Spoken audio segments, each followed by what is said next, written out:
الرحمن الرحيم حميم تنزيل الكتاب من الله العزيز العليم غافر الذنب وقابل التوب شديد العقاب ذي الطول لا إله إلا هو إليه المصير صدق الله العظيم.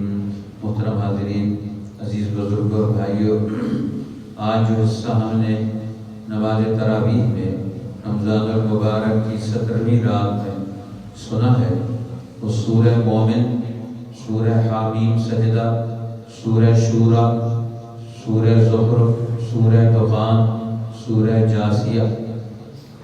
یہ 7 سورتیں وہ ہیں جن کے شروع میں حامیم کا لفظ آتا ہے، اور ساتویں اس کے ساتھ 26ویں پارے کی پہلی سورت ہے سورۃ الاحقاف.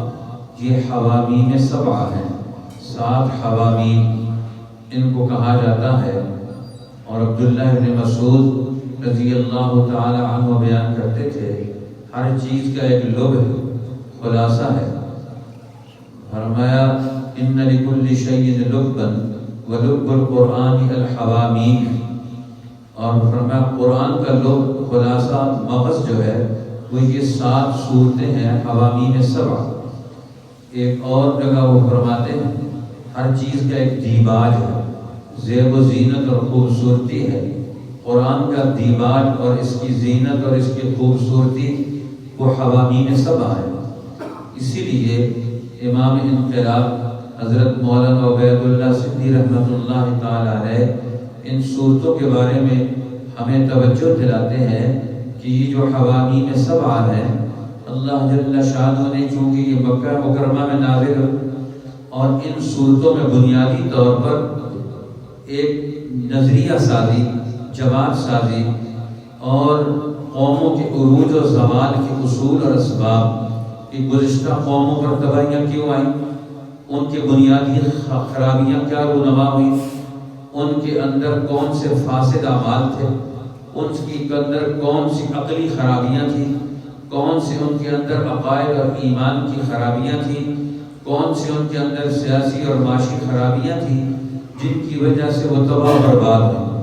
تو عروج و زوال کا فلسفہ، قوموں کی تباہی اور بربادی کے اسباب اور ان سے نکلنے کا طریقہ کار اور اس کے اصول اور ضابطے اللہ جل شانہ نے ان صورتوں میں تفصیل کے ساتھ سمجھائے ہیں، ایک ایک بات، تاکہ مسلمان قیامت تک کے آنے والے مسلمان وہ ہر دور میں زوال سے، بیماریوں سے، خرابیوں سے اپنے معاشروں کو وہ بچا سکیں، تباہیوں سے بچا سکیں.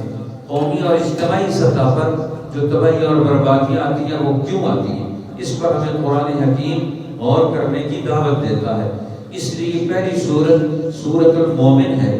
اس کے اندر رجل مومن کا تذکرہ ہے.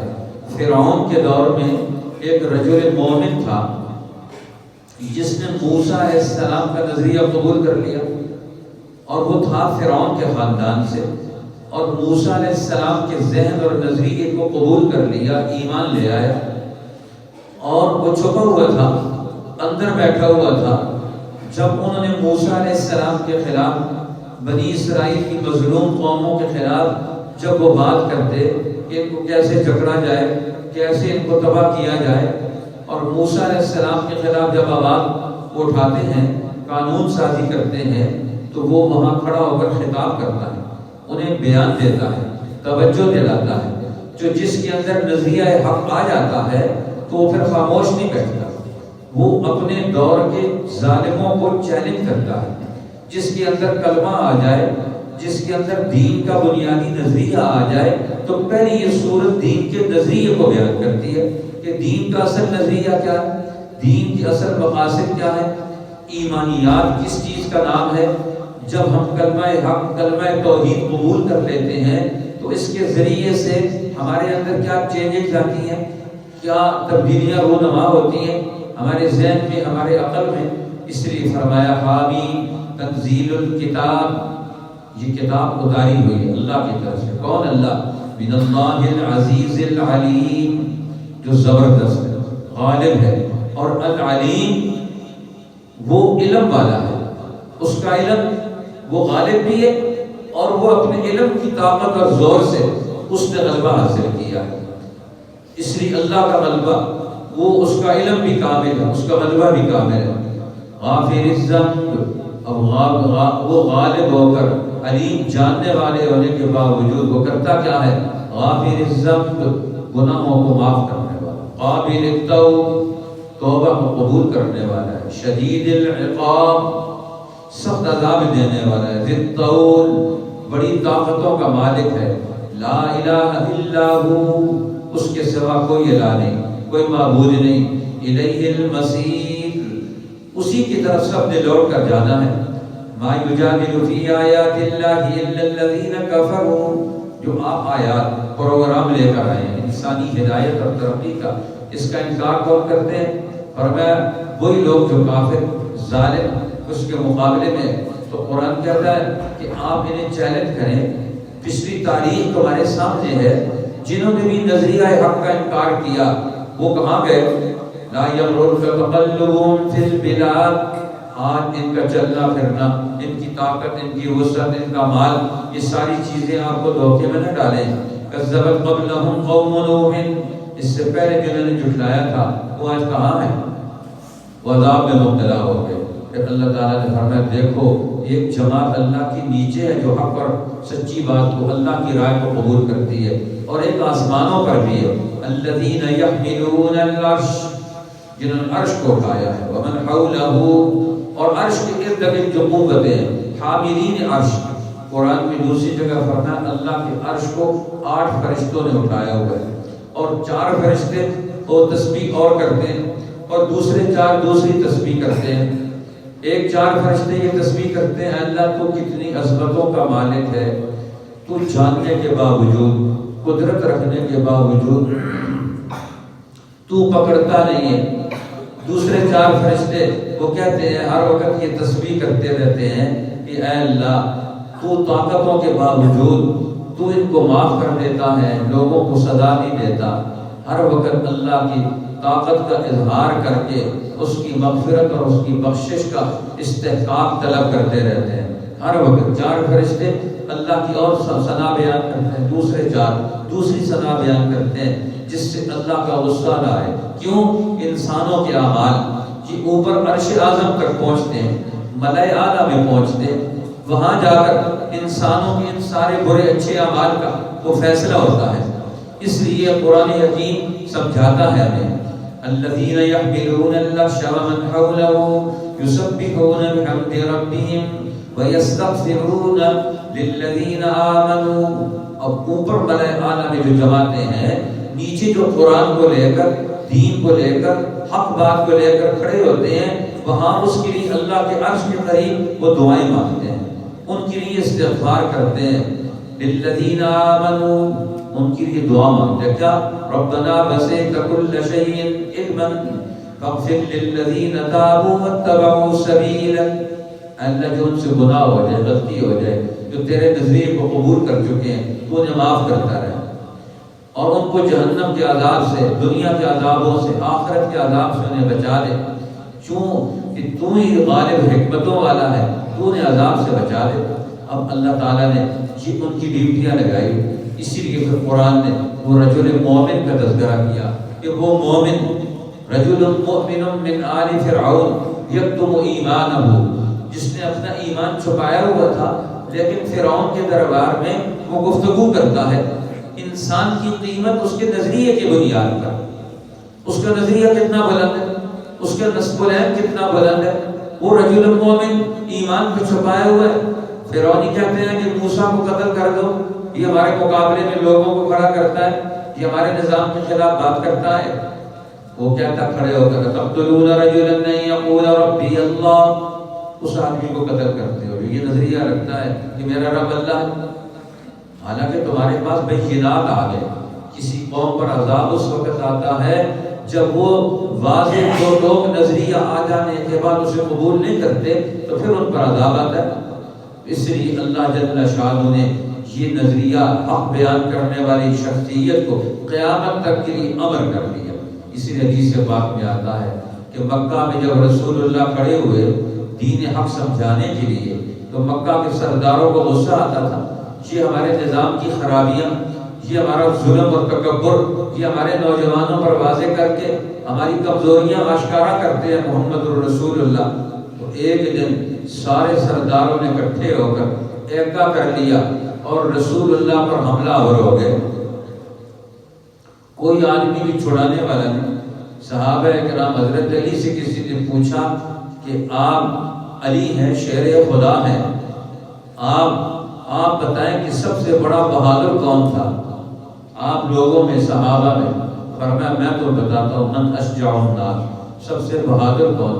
فرمایا سب سے بہادر ابو بکر صدیق۔ وہ مجھے یاد ہے واقعہ کہ جب سارے سرداروں نے مل کر رسول اللہ پر حملہ آور ہو گئے کعبۃ اللہ میں، پہلے تو وہ طرح دیتے رہتے تھے، لیکن وہ غصے میں طیش میں حملہ آور ہو گئے اور اتنا حملہ آور ہو کر اللہ کے پیغمبر کو زود و کوب کر رہے ہیں۔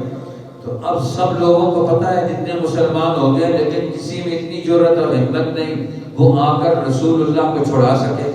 کسی نے حضرت ابو بکر صدیق کو خبر دی تو وہ جہاں تھے دوڑے ہوئے آئے کعبۃ اللہ میں، ذرا بہادا ودق ہادا، اس کو دھکا دیا، اس کو مارا، اس کو پیچھے ہٹایا اور رسول اللہ کو سب سے چھڑایا، اور چھڑا کر سب کو انہوں نے کہا، پھر وہی جملے انہوں نے دہرائے قرآن حکیم کے، جو یہ رجل مومن نے حضرت وہ موسیٰ علیہ السلام کی حمایت میں وہاں کھڑے ہو کر فرعون کے دربار میں دہرائے تھے۔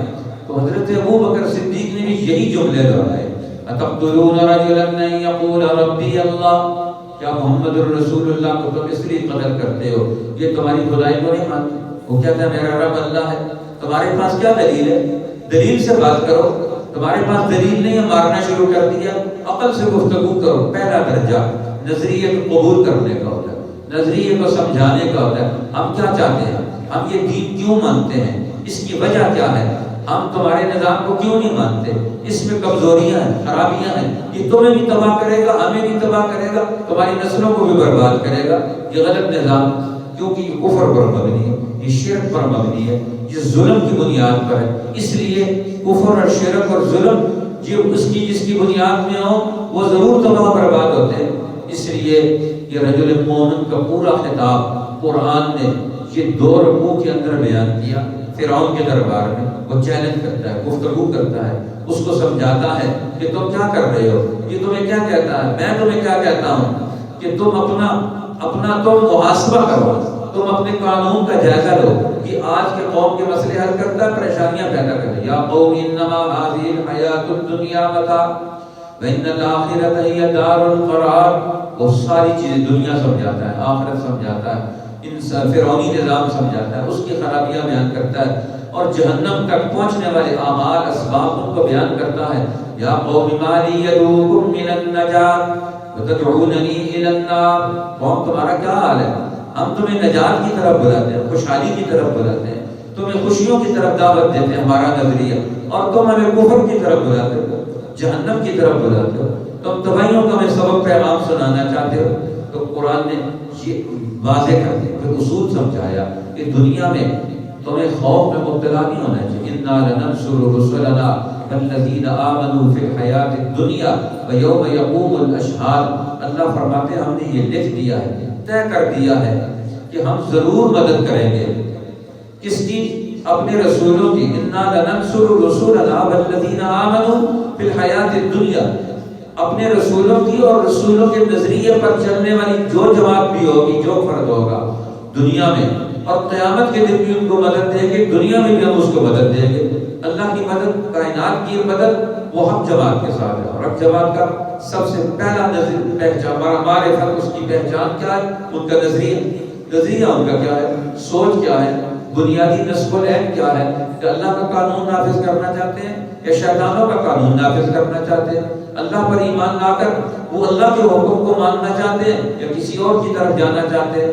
پھر قرآن حکیم نے فرمایا ربکم ادعونی استجب لکم، تمہارا رب کہتا ہے تم میری بات مانو، میں تمہاری بات مانوں گا۔ ان الذین یستکبرون عن عبادتی سیدخلون جہنم داخرین، جو میری عبادت سے، میری غلامی سے، میری بات میرا حکم ماننے سے وہ پہلو نہیں کرتے ہیں وہ ضرور جہنم میں داخل ہوں گے۔ اس لیے فرمایا جن قوموں کے اندر، اب یہ ان قوموں کی تباہی کیوں آئی؟ ذالکم بما کنتم تفرحون فی الارض بغیر الحق وبما کنتم تمرحون۔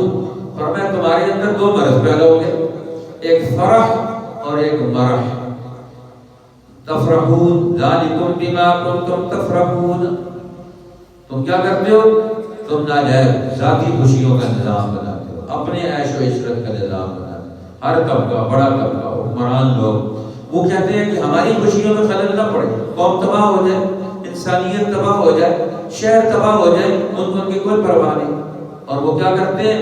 مرح میں اکڑ اکڑ کر رہتے ہیں، کسی دوسرے کی کوئی پرواہ نہیں ہے ان کو، وہ اپنی خوشیاں اور اپنے مفادات کو ترجیح دیتے ہیں۔ فرمایا جس قوم کے اندر، جس جماعت کے اندر یہ فرح اور مرح کا مرض پیدا ہو جائے تو فرمایا اللہ کہتے ہیں وہ عذاب کی لپیٹ میں آ جاتے ہیں۔ پھر دوسری صورت ہے سورہ حامیم سجدہ، اس میں اللہ تعالیٰ نے فرمایا تنزیل من الرحمن الرحیم، یہ کتاب اتاری ہوئی ہے رحمان اور رحیم کی طرف سے۔ اب کتاب دنیا میں آ گئی، کتاب نے، قرآن نے ہمیں اپنا نظریہ سمجھا دیا، بنیادی نصب العلم بتا دیا، اور اس میں انسان کی قیمت اور قدر اس کے حوالے سے بھی توجہ دلا دی۔ اب اس نظریہ حق کو، تعلیمات قرآن کو قبول کر لینے کے بعد اب ہماری اگلی ڈیوٹی کیا ہے؟ فرمایا یہ کتاب اتاری ہوئی ہے من الرحمن الرحیم، رحمان الرحیم کی طرف سے۔ اب قرآن کا تذکرہ ہے اور الرحمن الرحیم کا تذکرہ ہے۔ اب فرمایا ایمان والی جماعت اس قرآن کی تعلیم کی دعوت دے گی، آگے دوسرے لوگوں کو بتائیں گے، اس نظریے کو دوسروں میں منتقل کرنا ہے، اپنے پاس ہی نہیں رکھنا، اس نظریے کی جماعت پیدا کرنی، لوگ پیدا کرنے، ان کے دلوں میں، ذہنوں میں اس کو منتقل کرنا ہے۔ اس لیے قرآن یہ ہمیں سمجھاتا ہے، اس لیے اسی کی دعوت دینی آگے۔ اب ایک داعی کے اوصاف کیا ہونے چاہیے؟ جس چیز کی دعوت دے رہا ہے قرآن، اس کو اسے سمجھنا چاہیے، پہلے خود سمجھے گا، خیر خواہی کرے گا ہر ایک کی۔ نبی اکرم صلی اللہ علیہ وسلم مکہ کے سرداروں کو قرآن سناتے ہیں، سمجھاتے ہیں، ان کی مجلسوں میں جاتے ہیں، قرآن کی دعوت دیتے ہیں، اس کا پیغام ان کے دل و دماغ تک پہنچاتے ہیں۔ اب ایک دفعہ اللہ کے رسول صلی اللہ علیہ وسلم نے مکہ کے سارے سرداروں کو یہ باتیں سنائیں، قرآن پاک پڑھ کر سنایا، تو اب وہ سارے کہنے لگے آپ کی باتیں تو صحیح ہے، لیکن جو آپ کہتے ہیں نا کہ یہ جو سارے نیچے قرآن کو ماننے کے بعد، دین حق کو قبول کرنے کے بعد یہ ہماری چودراہٹ ختم ہو جائے گی، یہ ہم نہیں مانتے۔ اس لیے ہم اس قرآن کو اس لیے نہیں مانتے کہ ہماری اتھارٹی ختم ہوتی ہے، پر انسانیت کو قرآن قائم کرنے کے لیے آیا، انسانوں کو انسان بنانے کے لیے آیا۔ کوئی انسان کسی انسان کا حاکم نہیں ہو سکتا، یہ قرآن بنیادی نظریہ دیتا ہے۔ وَمَنْ أَحْسَنُ قَوْلًا مِّمَّنْ دَعَا إِلَى اللَّهِ، سب سے بہترین اس انسان کی آواز ہے، نظریہ ہے، دعوت ہے، پروگرام ہے۔ من احسن قولا ممن دعا الى اللہ، جو اللہ کی طرف بلائے، وقال اننی من المسلمین، اور کہے کہ میں اسی کا فرما بردار ہوں۔ اب اس کی بات سب سے بہترین بات ہے، انسانوں کے اندر نظریہ حق منتقل کرے۔ اب قرآن جب انہیں سنایا تو وہ تیار ہو گئے، تو آخر میں وہ کہنے لگے تو ہم تو اپنے مفادات کو عزیز رکھیں گے۔ تو اللہ کے پیغمبر نے پھر قرآن کی اگلی آیت پڑھ کر سنائی، فَإِنْ أَعْرَضُوا، اگر وہ اب ان باتوں سے اعراض کرتے ہیں، فَقُلْ أَنذَرْتُكُمْ صَاعِقَةً مِثْلَ صَاعِقَةِ عَادٍ وَثَمُودَ، میں تمہیں ڈر سناتا ہوں، اس نظریہ حق کو قبول نہیں کرو گے، جس طرح قوم عاد اور ثمود پر عذاب آیا تمہارے اوپر بھی عذاب آئے۔ جب یہ آیت پڑھنے لگے، ایک بڑا مکہ کا سردار اٹھ کے کھڑا ہو کر فوراً رسول اللہ کے منہ پر ہاتھ رکھتا ہے، کیونکہ اسے پتا تھا کہ پیغمبر اعظم جو بات بتاتے ہیں یہ بات حق ہو کر رہتی ہے۔ وہ جو کہہ رہے ہیں نا انذرتکم صاعقۃ مثل صاعقۃ عاد وثمود، وہ کڑک، وہ عذاب، وہ انقلاب اور وہ تباہی انہوں نے اپنے اندر سے پیدا کی۔ قوم عاد اور قوم ثمود نے حق کا انکار کر کے فرمایا تم کیا سمجھتے ہو، تم زیادہ طاقتور ہو ان سے جو تم سے پہلے گزر چکے ہیں، آج تم بچ جاؤ گے، تمہارے لیے کوئی راستہ نہیں ہے بچاؤ کا، راستہ بچاؤ کا یہ ہے حق کو قبول کرو۔ لیکن حق قبول کرنے کے بجائے انہوں نے الٹا کام کیا۔ وہ کہتے ہیں اللہ کے پیغمبر جس مجلس میں جا کر باتیں لوگوں کو سمجھائیں تو وہاں جا کر تم شور شرابہ کرو، لا تسمعوا لهذا القرآن، یہ قرآن مت سنو۔ تم قرآن سنو گے تو تمہارا ذہن میں عقل میں نئی باتیں آئیں گی، قرآن کا علم آئے گا، تمہارا دماغ نئے طرح سے سوچنا شروع کرے گا۔ وَالْغَوْا فِيهِ لَعَلَّكُمْ تَغْلِبُونَ، وہاں شور بچاؤ تاکہ کسی کے کان میں کوئی آواز نہ پڑے، پتہ نہ چلے۔ اللہ کہتے ہیں پھر ہم تمہیں سزا دیں گے، تم حق کے مقابلے میں کھڑے ہو۔ اس لیے انسان جب نظریہ حق پر ڈٹ جائے، استقامت ہے، ان الذین قالوا ربنا اللہ، مولانا ابوالکلام آزاد ایک دفعہ وہ کسی سفر پر جا رہے تھے تو ایک علاقے کے لوگوں نے کہا کہ حضرت آپ ہمیں کو خطاب کرتے جائیں۔ انہوں نے کہا گاڑی 1 منٹ کھڑی ہوتی ہے تو 1 منٹ میں میں جو خطاب کر سکتا ہوں میں تمہیں خطاب کرتا ہوں۔ گاڑی کھڑی ہوئی، مجمع عام لگا ہوا تھا، پورا جلسہ بنا ہوا تھا، وہ مائک لے کر آئے، مولانا آزاد نے قرآن کی آیت پڑھی، ان الذین قالوا ربنا اللہ ثم استقاموا، فرمایا میرا خطاب 2 جملوں میں خطاب ہے۔ اور وہ خطاب کیا؟ وہ خطاب وہی ہے جو رسول اللہ سے ایک صحابی نے پوچھا، یا رسول اللہ قل لی فی الاسلام قولا، مجھے اسلام میں ساری باتیں تو باقی کم کرتے رہیں گے، ایک بات ایسی بتا دیں، قل لی فی الاسلام قولا لا اسأل عنہ احدا بعدک، کہ میں اس کو ایسا پکا پکڑ لوں کہ مجھے آپ کے بعد کسی سے پھر کوئی اور مسئلہ سوال کرنے کی ضرورت بھیجنا ہے، میں کامیاب ہو جاؤں۔ تو آپ کو سے بھی فرمایا قل آمنت باللہ ثم استقم، کہ میں اللہ پر ایمان لایا، اعلیٰ نظریہ قبول کر لے اور پھر اس پر ڈٹ جا۔ مولانا آزاد نے بھی آیت پڑھی، ان الذین قالوا ربنا اللہ ثم استقاموا، بے شک وہ لوگ جنہوں نے کہا ہمارا رب اللہ ہے پھر اس پر ڈٹ گئے۔ وہ فرماتے ہیں تم جس چیز کو حق سمجھتے ہو پہلے حق کو حق تسلیم کرو، حق کو جب تم نے تسلیم کر لیا پھر کسی کی پرواہ مت کرو، اس پر ڈٹ جاؤ۔ آج کا حق کیا ہے؟ تم ہندوستانی قوم کے لیے حق بات کیا ہے؟ آج پاکستانی قوم کے لیے حق بات کیا ہے؟ اپنی قوم کے لیے، ملک کے لیے، وطن کے لیے، ہماری نسلوں کے مستقبل کے لیے کون سا حق پیغام ہے؟ قرآن کون سا حق پیغام ہمیں سنانا چاہتا ہے؟ فرمایا وہ حق کیا ہے؟ ربنا اللہ، وہ حق یہ ہے کہ ہم اللہ کے سوا کسی کو رب نہیں مانتے، خدا نہیں مانتے، الہ نہیں مانتے، معبود نہیں مانتے، کسی کا قانون نہیں مانتے۔ واضح بات ہے، اللہ پر ایمان لانے کا مطلب کیا ہے؟ اللہ کے قانون پر ایمان لانا، کہ ہم اللہ کے قانون کے سوا کسی قانون کو نہیں مانتے، اور پھر اس پر ڈٹ جاؤ، اس کے لیے محنت کرو، کامیابی کی بنیاد۔ کہ اس لیے اللہ تعالیٰ نے سورہ شورا میں پھر اب یہ جماعت بن گئی، دعوت سے جماعت بنتی ہے، نظریہ بنتا ہے، نظریے سے پھر جماعت، دعوت سے دیتے جماعت بنتی ہے۔ جب جماعت بن جاتی ہے اس جماعت نے اپنے نظریے کی حفاظت کرنی ہے، اپنے نظریے اور مقاصد کو دنیا میں عمل میں دیکھنا ہے، عملی نظام پیدا کرنا ہے۔ تو سورہ شورا میں اللہ تعالیٰ نے شورا کے ذریعے نفاذ امر کی بات کی ہے۔ اب یہ جماعت کرے گی کیا؟ کھانا کھائے گی، ہوا میں تیرے گی، یہ ڈبکیاں کھائے گی، یہ تیراکی کرے گی؟ یہ جماعت حق جو قرآن کے علم پر پیدا ہوئی ہے کیا کرے گی؟ فرمایا وَأَمْرُهُمْ شُورَىٰ بَيْنَهُمْ، جی آپس کے مشاورت سے دینی اور اجتماعی نظام پیدا کریں گے۔ نفاذ امر، جی اللہ کے حکم کو دنیا میں اپنے اوپر بھی، دھرتی کے اوپر بھی، سارے انسانوں پر نافذ کریں گے۔ اب نفاذ امر جماعت کے ذریعے سے ہوگا، اور جماعت پیدا ہوتی ہے شورا سے، مشورے سے۔ مسلمان آپس میں مل جل کر ایک نظریے پر اکٹھے ہو کر اپنی مشاورتی قوت سے جماعتی قوت پیدا کریں۔ مشورہ جماعت کا حصہ ہے، اس کی روح ہے۔ اسی لیے حضرت عمر فرماتے تھے لا خلافت الا عن مشورۃ، خلافت مشورے کے بغیر نہیں۔ جو آدمی اکیلے فیصلہ کرتا رہے نہیں، مسلمانوں کی اجتماعی قوت وہ وجود میں آنی چاہیے۔ اس لیے قرآن نے کہا امرهم شورا بینہم، ان کے سارے معاملات آپس کی مشاورت سے چلتے ہیں۔ اور سب سے بڑا امر، نفاذ امر میں سب سے بڑا حکم کیا ہے جو اللہ کے پیغمبر فرماتے ہیں مجھے بتایا گیا، وہ کیا؟ وَأُمِرْتُ لِأَعْدِلَ بَيْنَكُمْ، مجھے حکم دیا گیا ہے کہ میں تمہارے اندر عدل قائم کروں۔ مشورے کا نتیجہ کیا آنا چاہیے؟ وہ دنیا میں عدل کا قیام ہے۔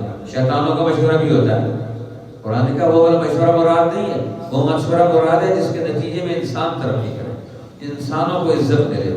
اس لیے نبی پاک صلی اللہ علیہ وسلم کی بعثت کا مقصد بیان کیا گیا، فرمایا میرے نبی کو بتا دو لا اسألکم علیہ اجرا الا المودۃ فی القربى، میں تم سے کوئی بدلہ مزدوری نہیں مانگتا اپنی نبوت کی محنت کا، میں یہ چاہتا ہوں کہ ہر خاندان کے اندر آپس میں مودت محبت پیدا ہو جائے، وہ ایک خاندان مودت اور محبت کی بنیاد پر دشمنیاں ختم کر کے دوستی پیدا کر کے وہ ترقی کریں۔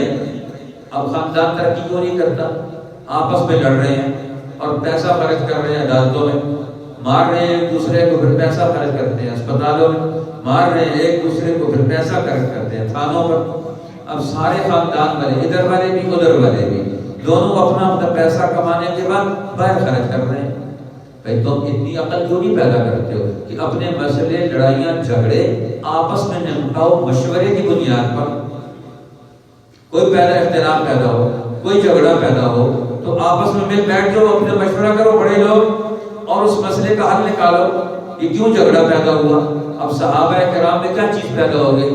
ایمان لانے کے بعد دو کے درمیان کوئی مسئلہ پیدا ہوتا ہے سیدھے رسول اللہ کے پاس آتے ہیں، جو وہ فیصلہ کرتے ہیں وہ مان لیتے ہیں، کوئی لڑائی جھگڑا نہیں۔ اسلام سے پہلے کیا ہوتا تھا؟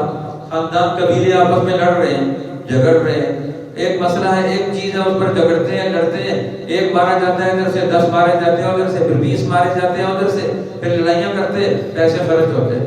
اسلام آیا، اس نے تعلیم دی، اس نے شورائیت اجتماعیت پیدا کی، سارے اکٹھے ہو گئے نبی کے ذات پر، پھر نبی کی جماعت پر۔ اب جو فیصلہ کرتا ہے امیر خلیفہ وقت سارے مانتے ہیں، ان میں ڈسپلن آ گیا، نظم آ گیا، ان کے حقوق محفوظ ہو گئے۔ اب کوئی آدمی کسی کا حق نہیں مار سکتا، جو جس کا حق بنتا ہے اس کو ملے گا، یہ تو عدل۔ اس لیے فرمایا لا اسألکم علیہ اجرا الا المودۃ فی القربى، میں تم سے ایک چیز مانگتا ہوں اور وہ کیا ہے؟ خاندانی نظام کو مضبوط بنا کر تمہیں ترقی دے کر اللہ کے قانون کو دنیا میں نافذ کرنا۔ قانون نافذ کرنے کا مطلب کیا ہے؟ وہ بیان کیا اگلی سورۃ زخرف میں۔ زخرف کہتے ہیں لوہے پر سونے کا پانی چڑھا کر دھوکہ دینا، یہ ملمہ سازی کرنا۔ اب دنیا میں کیا ہے؟ ملمہ سازی کی معیشت ہے، اسلام سے پہلے دھوکے کی معیشت ہے۔ اب دھوکے کی معیشت ہے، معیشت کے بازار کا نظام چل رہا ہے، کھیتوں کا نظام چل رہا ہے، لیکن فائدہ ایک طبقہ اٹھا رہا ہے، کسان کو کوئی فائدہ نہیں، مزدور کو کوئی فائدہ نہیں، عام محنت کرنے والے کو کوئی فائدہ نہیں، اور بازار بھرے ہوئے ہیں، مارکیٹیں بھری ہوئی ہیں، لوگ آ جا رہے ہیں، کاروبار چل رہے ہیں، لیکن فائدہ محنت کش کا، مزدور کا، عوام کا، ہر آدمی کا کوئی فائدہ نہیں، خاص طبقہ فائدہ اٹھا رہا ہے۔ اس کو کہتے ہیں ملمہ سازی، زخرف القول غرورا۔ قرآن کہتا ہے یہ ملمہ سازی کی معیشت ہے، دھوکے کی معیشت ہے، فراڈ کی معیشت ہے، جس میں ایک طبقہ وہ عیاشیاں کرتا ہے، وہ جب جاتا ہے چیز مہنگی کر دیتا ہے، کروڑوں روپے ادھر سے ادھر کر لیتا ہے، دوسرا طبقہ جاتا ہے کروڑوں روپے ادھر سے ادھر کر لیتا ہے، ایک ہفتے کے اندر۔ ایک عام آدمی وہ 1 کروڑ روپیہ وہ 40-50 سال میں بھی نہیں کما سکتا۔ ایک بڑا بدمان، ایک بڑا مافیا، وہ بیٹھ کر قانون کی طاقت سے، دھوکے کی طاقت سے وہ اربوں روپیہ وہ ادھر سے ادھر شفٹ کر دیتا ہے، وہ اپنے خاندان کو بھر لیتا ہے۔ قرآن کہتا ہے یہ زخرف القول، یہ وہ معیشت ہے جو فرعونوں کی معیشت، جو سرداروں اور وڈیروں کی معیشت، جو انسانوں کو تباہ کرنے والی معیشت، یہ ملمہ سازی کی معیشت ہے۔ نفی الزخرف، قرآن ایسی معیشت کو تباہ برباد کرتا ہے۔ اب قرآن فرعون کیا کہتا تھا؟ نادا فرعون فی قومہ قال یا قوم الیس لی ملک مصر وہذہ الانہار تجری من تحتی، تم مجھے خدا مانو کیونکہ مصر کی نہریں میرے قبضے میں ہیں، میں جو ہے ان کو چلاتا ہوں، یہ وسائل میرے کنٹرول میں، تمہیں مجھے ماننا چاہیے۔ تو اللہ تعالیٰ کہتے ہیں وہ دعویٰ رکھتا تھا الیس لی ملک مصر، یہ ملک مصر میرا ہے۔ قرآن کہتا ہے نہیں، کسی فرعون کا نہیں، یہ ملک اللہ کا ہے، یہ مخلوق اللہ کی ہے، یہ وسائل اللہ نے پیدا کیے ہوئے ہیں۔ ان کو عدل کے مطابق، اجتماعیت کے اصول پر ہر آدمی کی ضرورت کے لیے انہیں خرچ کیا جائے گا۔ اسی لیے بڑے بڑے سرداروں اور وڈیروں کا دماغ خراب ہو رہا ہے۔ اب مکہ کے سردار کہتے تھے کہ اللہ نے نبی بنا کر بھیجا تو مکہ کے در یتیم محمد کو نبی کیوں بنا کر بھیجا؟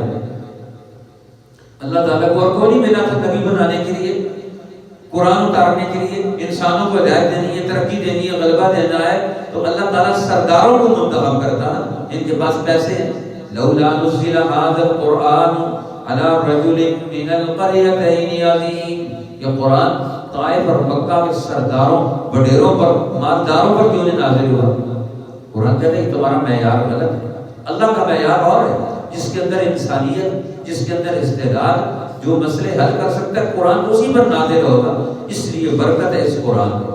پھر اللہ تعالیٰ نے سورہ دخان میں اللہ تعالیٰ نے دھوئیں کا تذکرہ کیا، اور میں وہ لوگ جو اس بات کو نہیں مانیں گے تو پھر ان پر عذاب مسلط ہو، بھوک کا عذاب، غربت کا عذاب۔ اب مکہ والوں پر پھر اللہ نے عذاب بھیجا، وہ عذاب کیا تھا؟ 7 سالی آگے کوئی چیز نہیں تھی، اب غلہ اناج آتا نہیں، اب رسول اللہ صلی اللہ علیہ وسلم نے وہ وہاں سے آتا تھا یمامہ سے، ان کے پاس غلہ اور اناج آتا تھا، یمامہ کا سردار مسلمان ہو گیا، اس نے کہا ایک دانہ بھی تمہیں نہیں بھیجوں گا جب تک محمد الرسول اللہ اجازت نہیں دیں گے۔ لوگ برکتے تھے وہاں مکہ میں، انہوں نے درخواست بھیجی ابو سفیان نے رسول اللہ کے پاس، یہ آپ کی قوم ہے، آپ کا خاندان ہے، انہوں نے کہا تم نے جو پہ بڑا غلط کیا، آج مجھے کہتے ہو میری قوم ہے، کل کہتے تھے یہ ہمارے لوگ ہیں، اب تمہاری معیشت ہے، تم نے تباہ کیا ان کو، ان کے بھوک کے تم ذمہ دار ہو۔ اللہ کے پیغمبر نے فرمایا ہم تو عوام دوست ہو، عوام کو مسئلہ ہوگا ہم ان کا مسئلہ حل کریں گے۔ یخشى الناس هذا عذاب أليم ربنا اكشف عنا العذاب إنا مؤمنون۔ اور میں فرعون بھی اسی طرح کہتا تھا، جب تنگی آتی تھی اس کے غلط پالیسیوں کے نتیجے میں ہم ایمان لاتے ہیں، موسیٰ دعا مانگ بارش ہو جائے، دعا مانگتے تھے، پھر کہتا تھا نہیں۔ یہی حال تھا مکہ کے سرداروں کا کہ انہوں نے اپنا نظریہ تبدیل نہیں کرنا، قانون بدلنا نہیں۔ یہ سورہ دخان یہ چیلنج ہے، سرداروں وڈیروں کو انذار ہے، اگر تم نہیں مانو گے تو تمہارے نیچے سے زمین اللہ کے اندر کھینچ لیں گے، تمہارے اوپر کا نظام تم پر تنگ کر دیں گے اور تم کدھر کے بھی نہیں رہو گے۔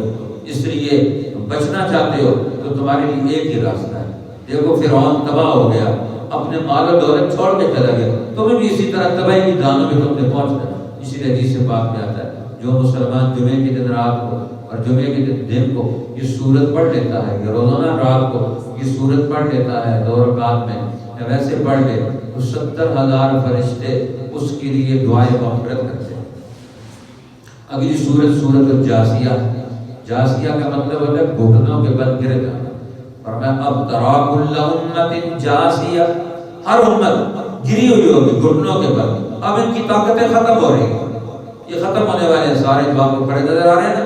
قرآن کہتا ہے قرآن کی دعوت حق کے مقابلے میں اب یہ سب گرنے والے ہیں، ہر قوم اپنے گھٹنوں کے بل گری ہوئی ہوگی، اب یہ کھڑے نہیں ہو سکتے، اپنا رول ان کا کوئی پلے نہیں ہو سکتا، یہ تباہی اور بربادی کی طرف جا رہے ہیں۔ لہ الکبریاء فی السماوات والارض، آسمان و زمینوں پر ایک اللہ کی حکمرانی ہے، جو ایک اللہ کی حکمرانی مانے گا ساری قوم کو ترقی دے گا، اس کی ربوبیت کو تسلیم کرے گا، اس کی شریعت کو مانے گا، اپنے اپنے جھوٹے خدا جو بنائے ہوئے جن کا قانون چلاتے ہو یہ قانون ختم کرو گے، ایک اللہ کا قانون چلاؤ گے تو پھر تو تمہارا بچاؤ ہے، نہیں تو پھر فرمایا وَلَهُ الْكِبْرِيَاءُ فِي السَّمَاوَاتِ وَالْأَرْضِ، آسمان و زمینوں میں اسی ایک ذات پاک کی کبریائی اور عظمت اور بڑائی ہے، اور اس کی بڑائی ضرور ظاہر ہو کر رہے گی۔